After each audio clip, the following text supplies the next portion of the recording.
All right, guys, I guess we'll go ahead and get started. My name is David Graham. If you followed the CEO call over the last few weeks, you probably heard Marty on here. He's super busy. We've had an influx of requests and information for franchising, so the other guys are terribly busy right now, which is a great thing. It's a great problem to have. So I'm going to go solo today. I did want to start the call by making a couple of announcements. We've closed, a couple of new territories and awarded those territories, so I want to let you know about those. One is in the, 4 are in the Kansas City area, so we're very excited about having some Middle America folks join the team and get those going as soon as possible. Another one is in my hometown of Shreveport, Louisiana. So that's a smaller market, which we are really excited about getting going as well, so that we can prove this in a lot of different types of spaces. So the growth in Code Ninjas is continuing, week after week. We're seeing more and more momentum growing. Let me start off this call by giving you guys a little history about where I come from, what we've been doing here, and how we got where we're at. I was a software developer for probably 20 years of my professional career. I worked for all kinds of companies throughout that career, but I specialized in something called master data management. Super boring way to say. I took large data sets and kind of made them useful, millions of records and things like that. So I did that for 20 years, and I loved it.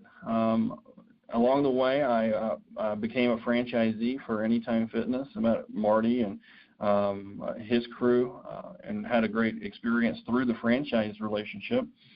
But while I was there, I also had the opportunity to put my programming skills to use, and I rebuilt their kind of global infrastructure for technology. And when I did that, I realized the power of starting a franchise and understood more about how the franchising systems work. So later on, skip ahead about 5 years, I started a company called Coder Camps, which we taught adults how to code, and people would move here from across the country. They'd stay with us here at the office for about 9 weeks. We would teach them everything from start to professional programmer. So people would come to us as truck drivers and lawyers and accountants and teachers and just any walk of life, and we would get them into a professional career in programming. When I sold that company last year, we had a 94% success rate of teaching and getting people hired, and something I'm proud of. We did what we said we were going to do in that program. I sold out last year in July, and it was a pretty easy transition for us to move into Code Ninjas because we had heard from adults, through our program, parents and friends, and pretty much everybody we talked to regularly, at least a couple of times a week, they would ask me, how can my kids get involved in what you're doing? How can they learn how to code? Because they're sitting up in their rooms, they're on the TV, on the computer, on their tablets all the time anyway. I'd rather they do it and be productive than just sitting there playing Minecraft or whatever they're working on. And so we heard that so much, it was always kind of in the back of our mind, whenever we're done with Coder Camps, we pretty much know we're going to move on to this. But while I was there at Coder Camps, I sat in class with my son. He was in Taekwondo, and I realized that, they were progressing through these belts, white belt through black belt, which you're probably familiar with. And I said to myself, I could schedule something for. At first, I thought, we could do a belt system for adults. We had 9 weeks in that program, and there were 9 belts, so it kind of went the right way. And then I'm looking around the room. All these kids are interested and engaged, and I always saw that proud day whenever they got the new belt. That was a really kind of like a landmark moment for those kids. And so I thought to myself, we could really teach kids under the same kind of umbrella, make it a dojo feel, bring it together through 9 different belts. And at the end of this, they could really have some life skills that they could put on their resume or go into high school and better their lives in their whole, whatever they wanted to go into, even if they didn't want to be a programmer. So that it kind of formulated about 3 or 4 years ago. So after we sold Coder Camps, I brought my team together and we formulated a plan. Well, what did that, it's easy to say, yeah, I'm going to teach kids and we're going to call it Code Ninjas and we're going to put white belt to black belt, but putting it into practice and putting a message like the story, how do we go about doing it? So we talked to some kids and we said, is learning JavaScript, for example, is that just fun to you? Does that sound like a good idea? And pretty much, let's say 8 out of 10 of them that we talked to, they said no. just by itself, that wasn't something they wanted to do. So we thought, well, what if we could gamify it? What if you're playing video games while you did it? That got us up to about 8 out of 10 of them said they loved it, the idea. And then we switched it around and said, what if you could build your own games? You come up with the idea from scratch.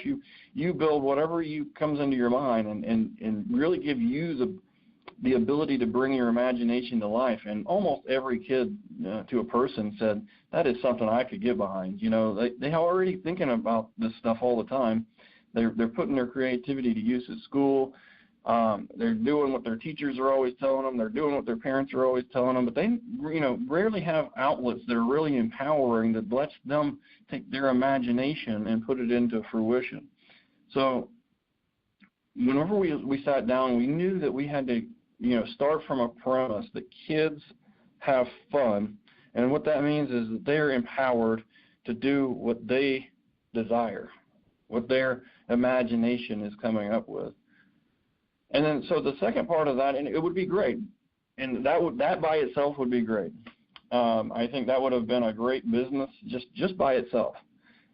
But I wanted to take it a step further because I was that dad sitting in Taekwondo. I knew that, sometimes those kicks look a lot alike. I couldn't really tell one thing from another. I didn't know that, he went from white belt all the way through almost to black belt, like red belt. And I didn't really see a whole lot of progress. I don't know anything about martial arts, but and that was kind of the problem. So when we did this, I knew that there had to be another aspect of it. The kids having fun is great, but I really wanted to take care of the parents too. And what taking care of the parents to me means is that we give them a comfortable place to sit and wait for their kid, a quiet environment to do whatever they can do for 55 minutes of free time basically for the parents, and that let's make that luxury. So let's give them free coffee, free Wi-Fi, give them a TV where they can see how much time their kid has left, or watch some TV if they choose to. And at the end of each session, let's talk to the parents how they want to be communicated. Do you want to go through and see what they did every single day? Do you want to get an email follow-up that says, hey, this is what your kid did today, and here's how you can go play their game? Maybe that's they come into the classroom and let their kid see the game before they leave every day. So the point is we want to make sure that they see, yeah, he built a game that looks like a donut with a beach ball bouncing off of it. That doesn't look, if I just looked at that as a parent, I wouldn't see something that was remarkable. But here's what he actually learned, or she actually learned while they were in class. They learned if-then statements. They learned a while loop. They learned functional programming. They learned the building blocks, and here's where they're going. So it's more than just showing them that their kid had a great time, which they almost always do, but it's showing that their path is set before them. And I think that's super important that we get both of them, because what we do when we do that, why did I come up with that idea and why did I go that direction, is because fulfilling the kids' want in this market is pretty easy. Filling the need of the parents to see that it's productive time is a little bit more difficult. So, and I think when we hit that nexus, when we really mix those two, the kids' wants with the parents' needs, we have something special. We have something that's unique in the market space. That's a competitive advantage that we have.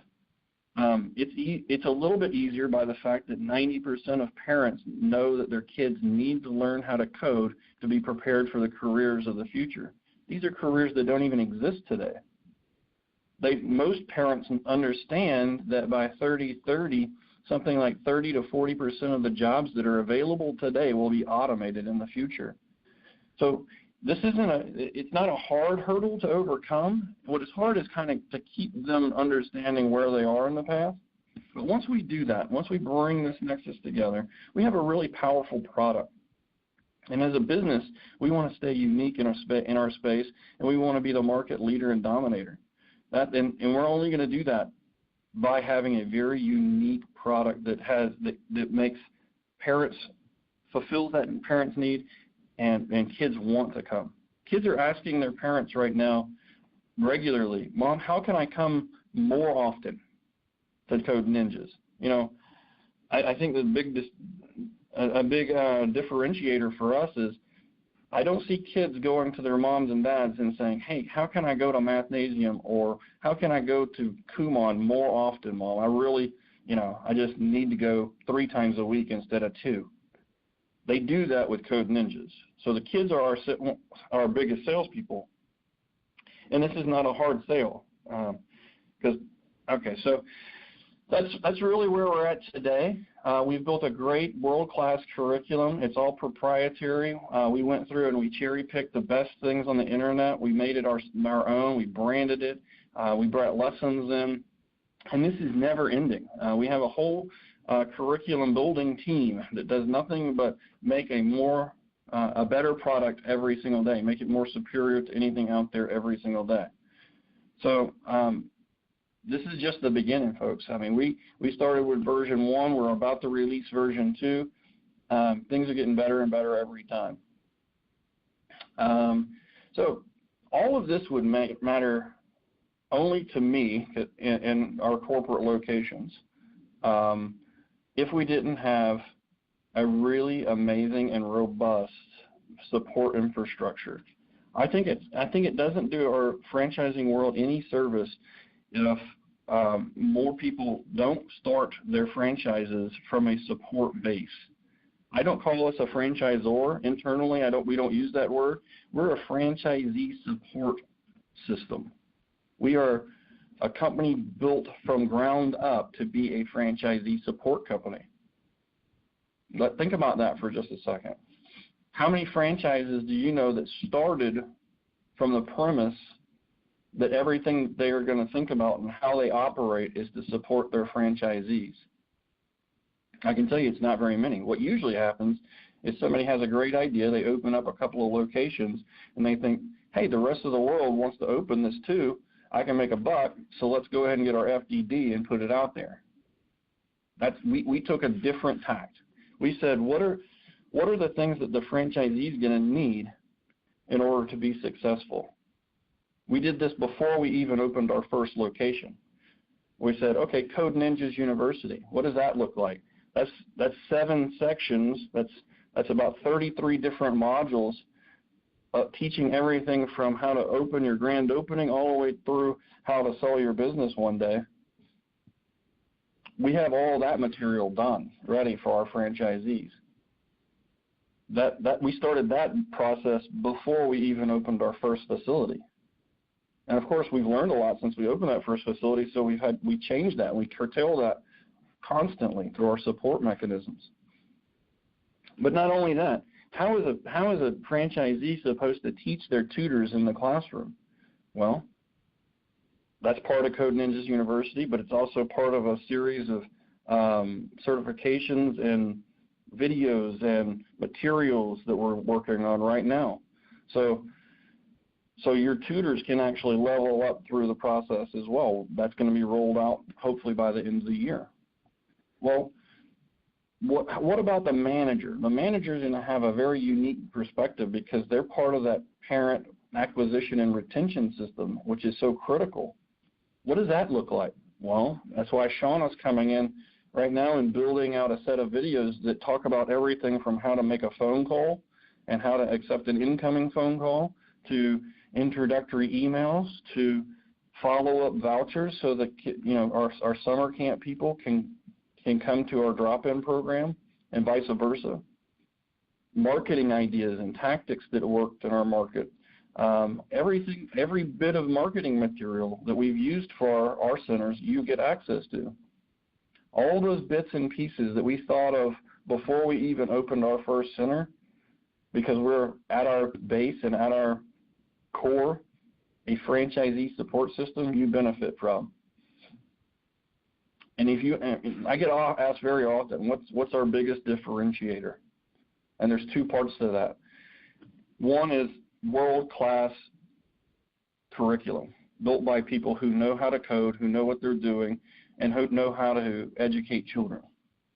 Our second thing is world-class support system. I just talked to somebody the other day, a gentleman here in Pearland, and he's a franchise, I won't say the franchise, but it's a large ice cream chain, probably one of the largest ice cream chains. And I just kind of went over all the different things that we're doing as a franchisee support organization.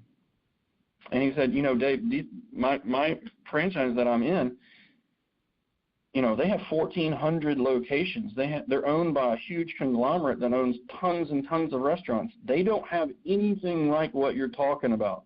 And if that's the case, we're going to sell all of our other franchises and come on board with you guys, because this is what we've been looking for.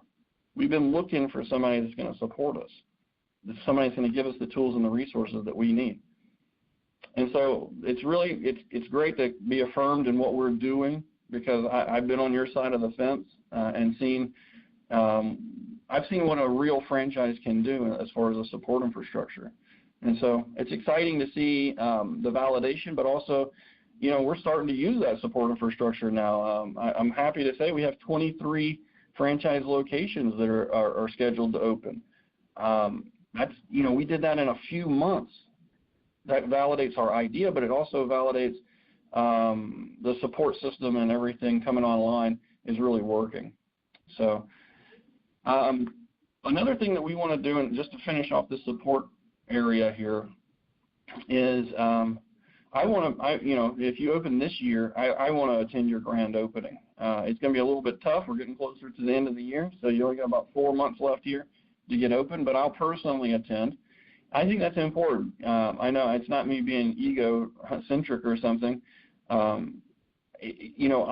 opened up my franchise, and I never had anybody from corporate come to the grand opening. I never even had, in the 3.5 to 4 years that I owned that franchise location, I never even had anybody from corporate office show up just to tell me, hey, you're doing it wrong or otherwise, or pat me on the back and say, great job.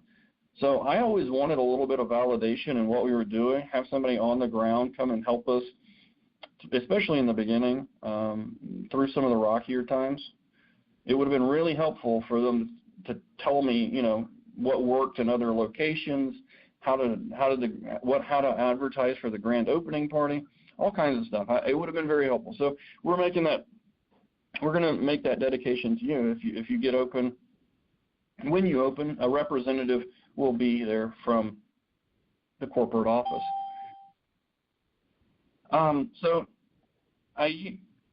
The next part of our talk today, I want to talk about our plan for growth. And after I get through my little spiel here, you'll be able to ask me some Q&A questions. So go ahead and start thinking about what questions you might want to ask me. I try to, I've done this call quite a bit now, so I try to hit all the frequently asked questions as I can. In just a minute, you'll hear it tell you the Q&A session is started. You'll be able to hit *6 on your phone and ask that question. And just so you know, none of these questions are softballs. I didn't have like a bunch of people staged and ready to go. This is literally any question that comes to your mind. Just go ahead and get on there. And in just a few minutes, you'll be able to do that and hit *6 and ask away. So my vision for growth for the company is, it's easy to say that we want to be the world leader in coding education for children. That's an easy thing to say. I mean, it's a vision that I have. It's a nice little thing to say on a call. It's a lot different to put it into implementation. One of the cool things that what we're seeing, a couple of weeks ago, we had a call from a lady just from Paris got on the call.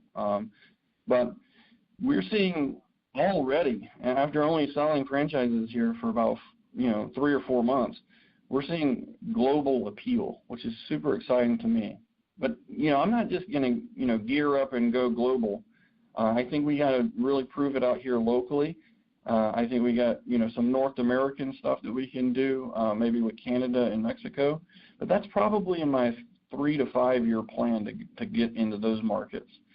Here in America, in the United States, I want to have, well, our original goal for this year was to have 20 awarded this year, but we've already passed that in July. So now we're going to actually meet next week and reconfigure our goals because we're doing so well.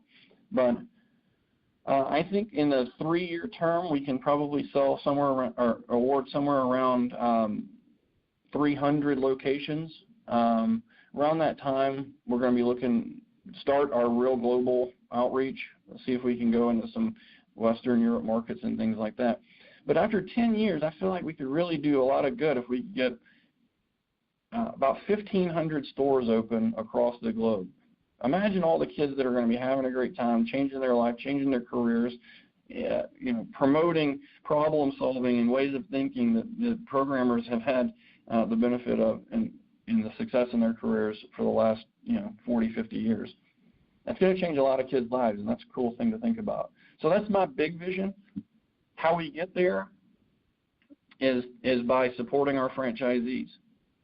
I can have these ideas and these plans and everything all the time, but if we don't have a systematic and processed approach to helping our franchisees become successful and as quickly as humanly possible, this isn't going to work. My vision doesn't come into fruition, and we just, we don't grow as fast as we want to. We're not the world leader. We're not the dominant player on the field. So that's why we always come back to support. Because as much as we want it, if our franchisees aren't supported and aren't successful, it's not going to work. So we want this vision to work. We're going to do everything we can to support our franchisees and make them successful. All right. So now I'm going to go ahead and open it up to the Q&A. Like I said, if you want to ask me a question, you hit *6 on your phone. That's *6 on your phone.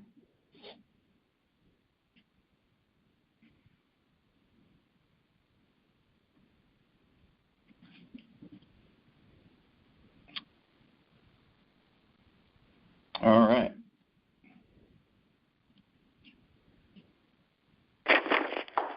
If you could go ahead and say your name and the territory that the city and state where you're looking to get started. Hi, good afternoon. My name is Stuart Mel, M-E-H-L. Location would be New York City, or perhaps Nassau County, Long Island. My question is in regard to location. I jumped on a little bit later in the call. I'm not sure if it was discussed, but location-wise, what type of size are we referring to? What type of rent can handle the demand for the amount of revenues? And if, in fact, you could discuss any kind of average revenue per location. Yeah, so those are great questions.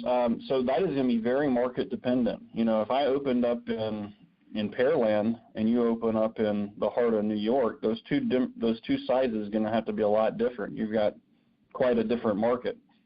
Right. And are these best suited in a city area or more in a local suburb type, whether mall atmosphere, et cetera? Yeah. So our target is definitely going to be suburbia. We think that being close to where people are living, and I know that the big city is a little bit different, but in most cities in the United States, you're going to have those outskirting towns that kind of surround where most people live, especially with kids, kind of yuppieville, you would say. Sure, yep. So I think that's our target. As far as size, in the FDD, it says the lowest we would go is 1,200 square feet. I think that's going to have to be a very special use case where maybe real estate is an extreme premium. And that may be the case in New York. I'm not super familiar with your market, but it could go all the way up to 3,200 square feet, which is the location here in Pearland. And all that depends on a number of factors: your risk tolerance, how you feel like you want to do maybe after school programs versus drop-in programs and summer camps. So there's a lot of variables in there, but that's part of the team that you're bringing on board. I don't have all the answers personally, just like you probably wouldn't, but when you bring in franchise experts from across the country and bring them on the same team, and then you bring in the largest real estate firm that works with franchising in the world and put them all under the same umbrella. We come up with some options for you that's going to make sense for you and your personal situation. Of the 23 locations existing, you say it ranges from 1,200 to 3,200, but what is the average typically? Okay, to be clear, we have awarded 23 locations. Those are not open yet. So okay. How many are open today? Today we have our first corporate center. We just got started, so we're very early. I want to be very clear. No, I understand. Timeline, I misunderstood. Coming out of the summer, we have quite a few, probably 3 or 4 opening, September, October. And I think just to answer your question, I think the average is going to be somewhere in the 2,200 square feet range. Okay, and would you have a dollar figure on an annual rent or dollar per square foot? That varies wildly. I mean, I'm sure it does because obviously it's a premium here in New York. Whether it be New York, forget about New York City, it's probably undoable. But let's say yuppie areas such as Brooklyn, Williamsburg, Queens. I'm not sure if you're familiar, but Long Island City, a lot of family-oriented, a lot of strollers, a lot of kids, a lot of demand, I would imagine. So, do you have any idea dollar per square foot from low to high? I really don't know. The first thing, if you're wanting to get into that, you can contact our preferred vendor, Morrow Hill. They're the largest firm in the world. They know your market very, very well. Sure. You know what? I can give you my information, or you can send it to me. Who to reach out to. I don't want to take up too much more of your time because there are other people on the call. So I appreciate the comment, and perhaps I could call you directly. The best person to call. Have you started working with a franchise developer yet? I am not. Okay, the best person to contact is our Vice President of Franchising, who is Marty Flanagan. And that's he sent me something the other day. I tried to reach out, but I might have missed him or didn't hear. But Marty Flanagan, I have his information. I'll give him a call again. I thank you very much. I don't want to take up any more of your time. There are other people on the line. Yeah, cool. Thanks a lot. All right. Hi. My question is, you said you own the coder camp that you have sold. What was the reason for you to sell? Because, again, just the curiosity is, I guess, my fear signing up with you. What if you sell and leave us, hanging with people we would know? So just kind of curious. I understand the concern. Yeah. So, every company that's ever been built, I think, at some point is going to be sold, right? I'm very fortunate. A good career as an entrepreneur. Code Ninjas is by far the best idea I've ever had. I brought together the best team that I've ever built. I think we have the best product and the most timely market that I've ever seen. So that leads me to believe that I'm not going to sell this until much later down the road. You're going to be having to put up with me for quite a long time. I have a 10-year plan right now for our growth of our company, and I don't foresee leaving any sooner than that. Okay, thank you. And one more question. You were talking about the support systems, that you have a great plan and will be there to support us. However, as you also mentioned, the friend of yours who owns different franchise, they have over 1,000 locations, and they are not getting that support. What if with your great company, your I guess company will grow as more faster than you expected, and it will go to that level? Do you have a plan of how you're going to support that? Yeah, we actually do have a plan to scale our company as our company grows.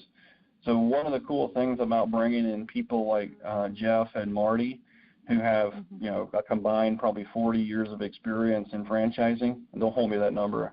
I want to give away their age, but I think both of them combined probably know everybody in franchising. That's on the support side. That's on the every aspect of franchising. And one of the cool things is we get to benefit from their experience on how to scale a successful support organization. What I was saying earlier is not that they scaled too big, and they don't support their franchisees, they never had it in the first place. So, having the materials available for you to read or the videos there for you to watch or all that kind of stuff, I mean, that's very scalable, right? And we could have 1,000 franchisees and all of them can benefit from those materials. What I was saying is those other franchises out there, they don't even have that.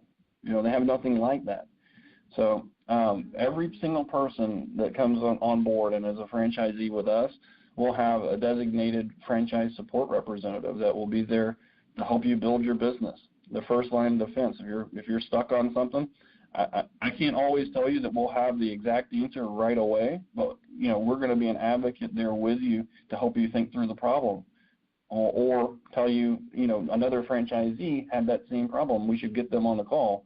It's a teamwork effort, and every single person will have access to that. Okay, thank you. Mm-hmm.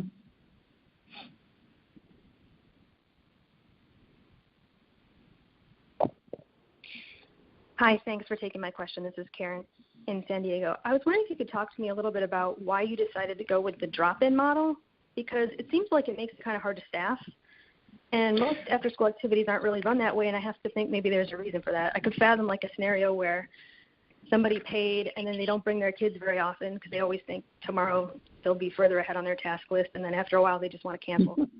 So can you tell me what you were thinking on that and whether it's working out pretty good? Yes, I can. So it's working out famously, as they say.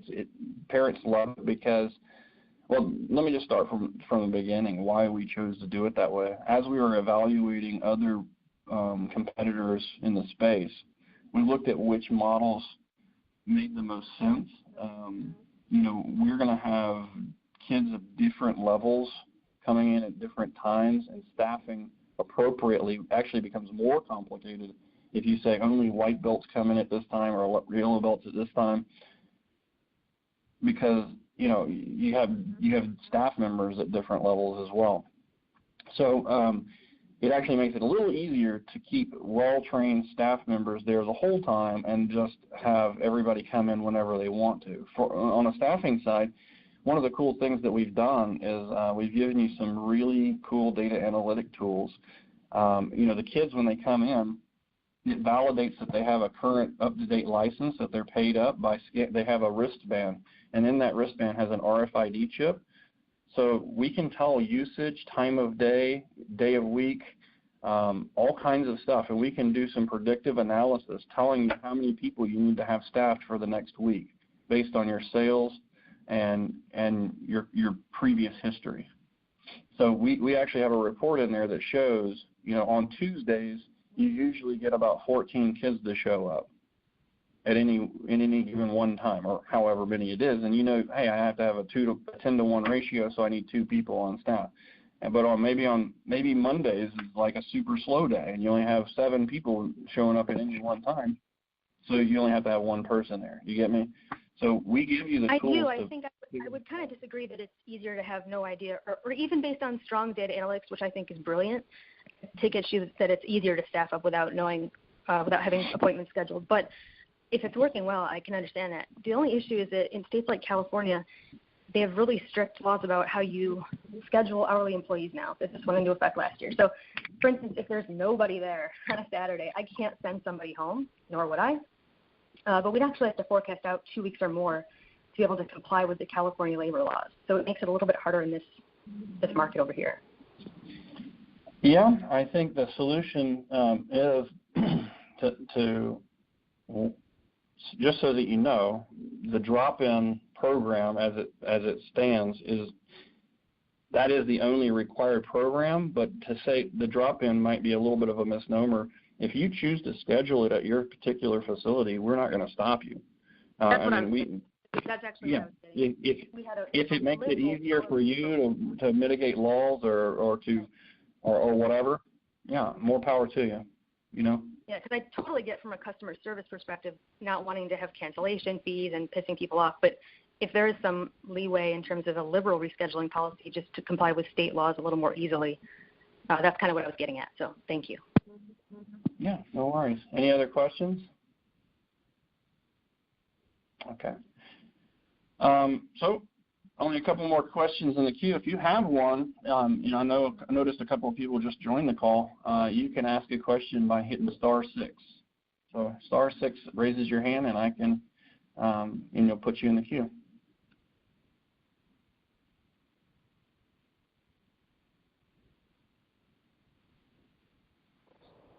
Hi there, this is Philip. I'm based here in Vancouver, Canada. Are you looking at extending your franchise into Canada, or is it in the United States only at this time? Yeah, it's a great question. I saw the BC on the caller ID here. I get this call basically every week, and what I need to happen, and we've investigated it superficially, and it's not super hard to open up there, but I need to see that there's a momentum building up there where our time and effort and energies are best spent by opening up that market, if that makes sense. Like, we have so much interest in the United States right now, it's kind of like overwhelming. So we would have to hire new staff to support our friends to the north, and I just need to see that there's enough momentum up there that it makes sense. So if we came in with a big group or something like that really was interested, as I said earlier, on a timeline, our vision timeline, it's really a few years away. But if we could be convinced to escalate that, I could be convinced. I mean, it's just we'd have to see a big enough group come in to want to do it. Yeah, no, I understand that it's definitely a different, some bigger tasks that's involved in moving up to a different country as well. Yeah, it's a lot of legal loopholes and staffing, and it's a lot more than you might think. And so, what I'm saying is I'm very open to it. I think we all are. The team is ready to do it. I think we got to see enough. Is where I come back down to. And second question is, who's your closest competitor that you guys find in the marketplace? I know you mentioned that you guys, your competitive advantage is trying to be more of a premium product, but who's your closest competitor in this space? So this is a tough question for me to answer because I don't think that anybody is actually offering the product the way that we are doing it and the value. I certainly don't think anybody's offering the support infrastructure and the curriculum that we're doing. I don't think anybody has the brand that we've built. But if I'm pushed on the question, I think the closest competitor to what we are doing in a franchise environment would be the Coder School of Palo Alto. Yeah, I've heard of them. Yeah, I don't think that they're super competitive with what we're doing, however. Okay, if that makes sense. All right. I got quite a bit more time, and only one more question in the queue. So if something comes to mind, if anything we talked about today or a question that was already asked comes up and makes you trigger a question, feel free to raise your hand, and I'll get to you next. *6.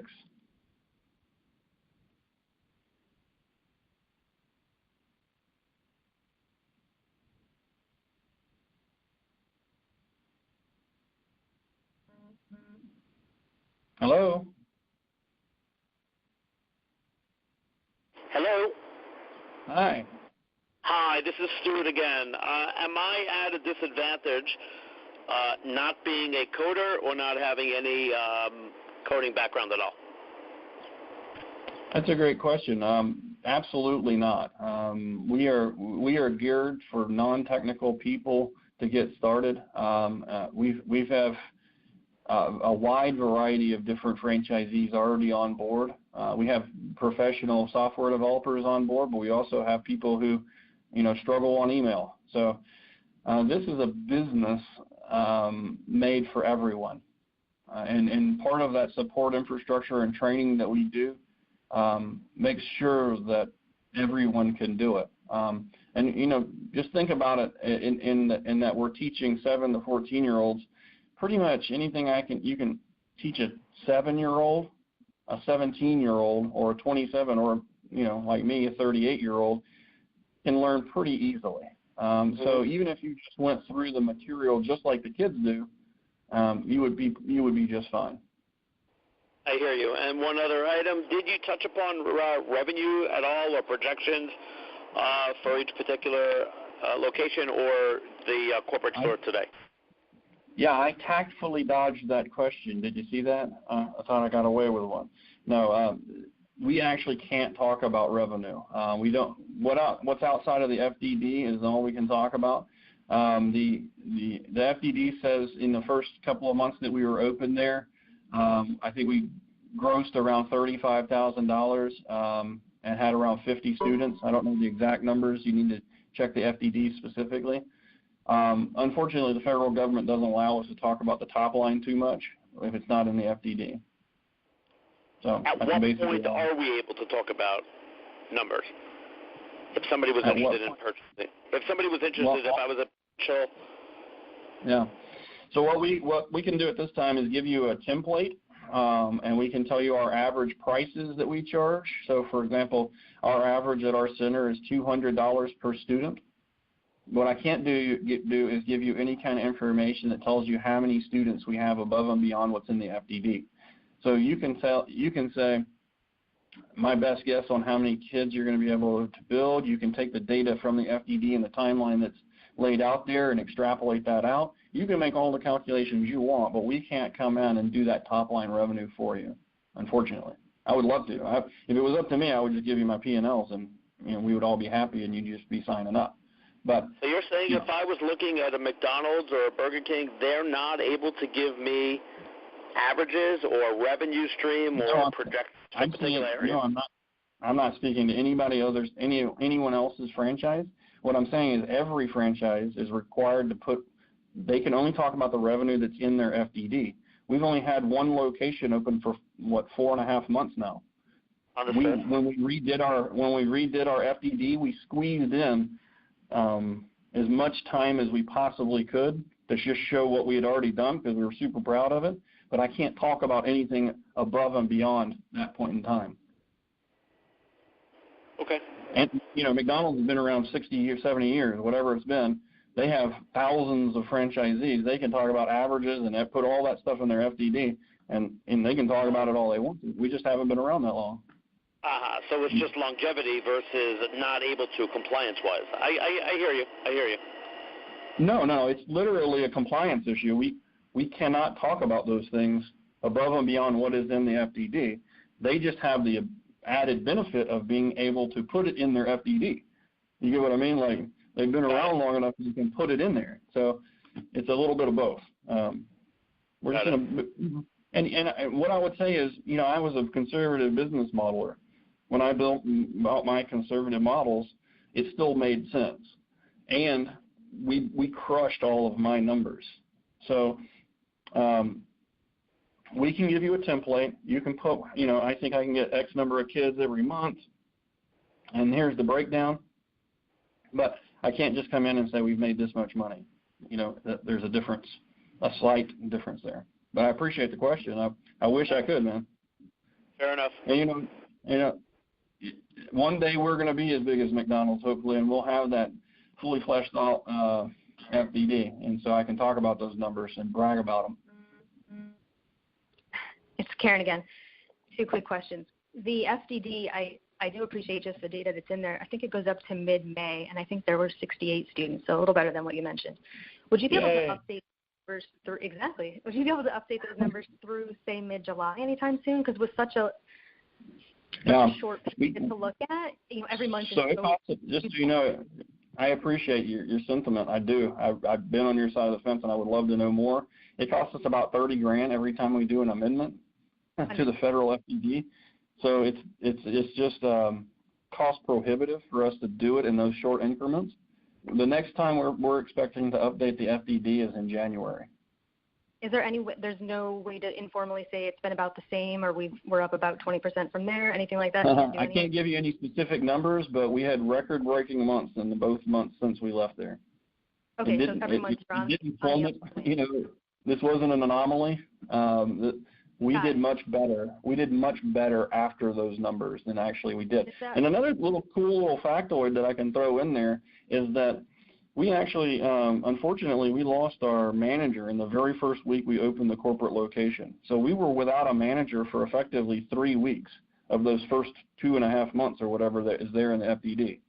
So I was kind of proud that we did those kinds of numbers and that kind of revenue effectively without anyone steering the ship there for a few weeks of that time frame. Was the bulk of that the camps? Because it seems like the camps have got to be such a good moneymaker for the summer.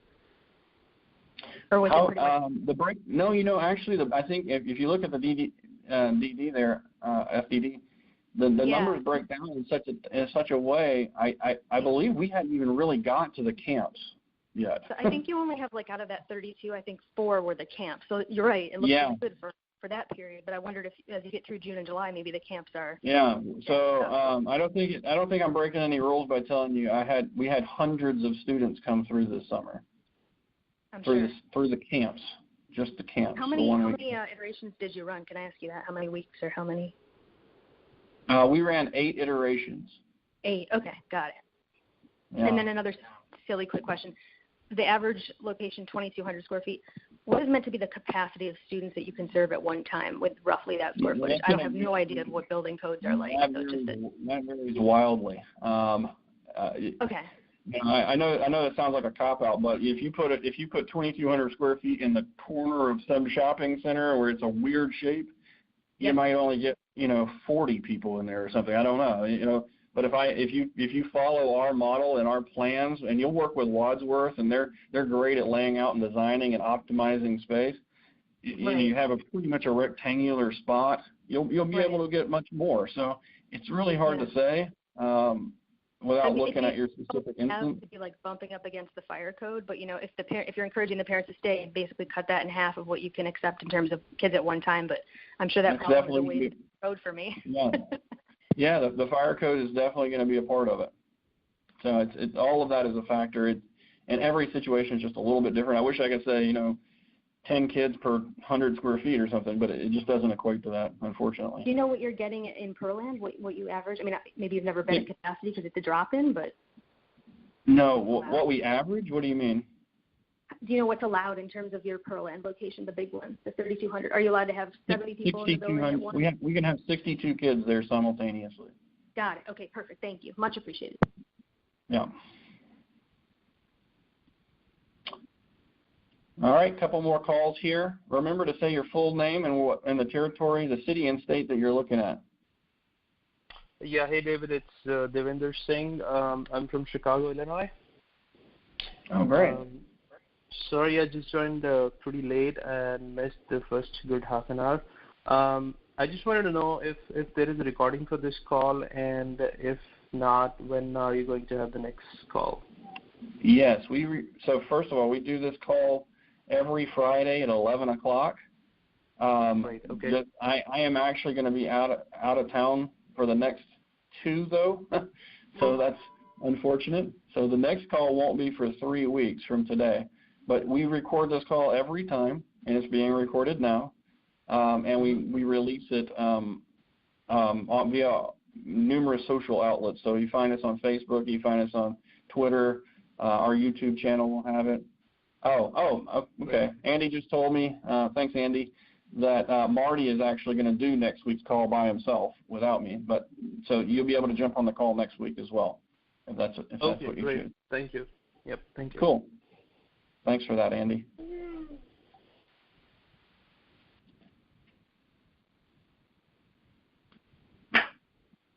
Hi, this is Miru Hunter. I'm from the Woodlands, Texas. Great. Is it possible to open the store, I guess, till end of the year?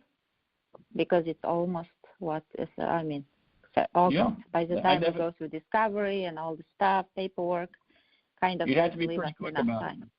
So Discovery Day is usually an optional piece of this. That's really your time to figure out last minute questions about ups. But if you're ready to go, you can move anytime you want to. So let's say just sake of timeline management and to crunch it down into the shortest timeline possible, if you started today and you got your FDD today, you have a 2-week waiting period. At the end of the 2-week waiting period, you can sign and pay your franchise fee. Probably 3 or 4 weeks in permitting, a 12-week turnaround on your FF&E design process. You could easily be open this year. Not easily. You're going to be pressed for time, but you could be open this year. We turned around the entire Pearland location. It took about 3.5 months altogether. So you're definitely pushing it, but it's possible. Okay, thank you. Yeah, no problem. Yeah, I have one more question. Do you consider iCode your competitor or not? Because I can see from researching that they have similar kind of belt type of, I guess.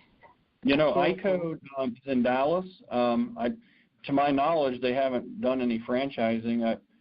To my knowledge, they have no franchise support system behind them. I haven't seen anything. But to answer your question, I suppose, to our franchisees in the Dallas market, they are a direct competitor. Okay, thank you. They operate a little bit differently, too. They require a full classroom setting. They're a little bit more academic and less fun-based, if that makes sense. Okay. A little bit different take on it. And they're definitely going to be competitors in our market space. That's why we chose to go franchising, to be market dominant and be the first out there. Okay, thank you. All right. Well, guys, I really appreciate all the questions. I'm going to go ahead and end. So the next steps, if you haven't already been in touch with somebody from our franchise development team, you need to reach out to Marty. He's our vice president of franchising. His email address is marty@codeninjas.com. That's MARTY @codeninjas.com. And he can get you hooked up with either himself or Jeff and start this process. You need to get the FDD, go through it with your lawyer. Take that step, those first real steps. I know, and a lot of you probably have been on this call week after week. And you're trying to think about if this is the right thing. And I did the same thing. When I became a franchisee, I joined these calls. I would sit in on the call and try to do all my research in the background. But it really is easier for you, trust me, through my experience, it's easier for you to get in touch with us because we can get you the tools that you need to make your life easier. Going on LoopNet and looking for real estate, that can do in a pinch, but when you have one of the largest real estate companies in the world working for you, it makes it a whole lot easier. They have access to all kinds of stuff that you wouldn't even see on LoopNet. Not only that, but my team knows whether or not you'd be a good fit, frankly. We don't just let everybody do this. So don't do a whole lot of work before meeting with the team. Get to know us, making sure that you like us, if everybody's on the same page. The next steps after that, after you get down that road a little bit, would be most people want to come to Discovery Day. That's really mostly up to the franchisee. We want to make sure that we're a good fit. We go through everything from, starting up your franchise to grand opening to marketing to support system to just basically everything you can imagine. We go through the curriculum. We give you a few examples of what you can expect from our curriculum guides. You can actually work through them on some computers in the back of the class if you choose to. There's a lot of fun, and it's just a great environment for you to get to know some of the other franchisees and make sure, to see that you're not alone in this. You're not the only one that thinks this is a great idea. I think it's validating a little bit to most of our franchisees. So that would be the next step, is get scheduled for that. If at any time during this whole process you feel like, I just need to talk to Dave, or, I want to go straight to the top and talk to him, get him on a call, I'm usually pretty available to our franchisees. So, get with Jeff or get with Marty, set up a phone call, and let's go through your issues or go through your concerns, and you don't have to wait anymore. It can speed along the process for you. What I ask is, I always tell my guys, I want you to get back with all of our franchisees within 12 hours. And that's really the longest maximum time. And we just ask that you get back with us within a 24-hour period. If that's yes, if that's no, hey, I don't want to talk to you anymore, or hey, I'm really excited and I want to move forward, just be considerate and get back with us in a 24-hour period. But next steps, get in touch with Marty. I really appreciate everybody's time. I know your time is valuable here at 11 o'clock on a Friday. I want to make these sessions better and better. If you have any ideas on how I can make them better, shoot it over to us, and we'll be sure to take those into considerations. But for this week, I'm going to sign off. Thanks again, and have a great weekend.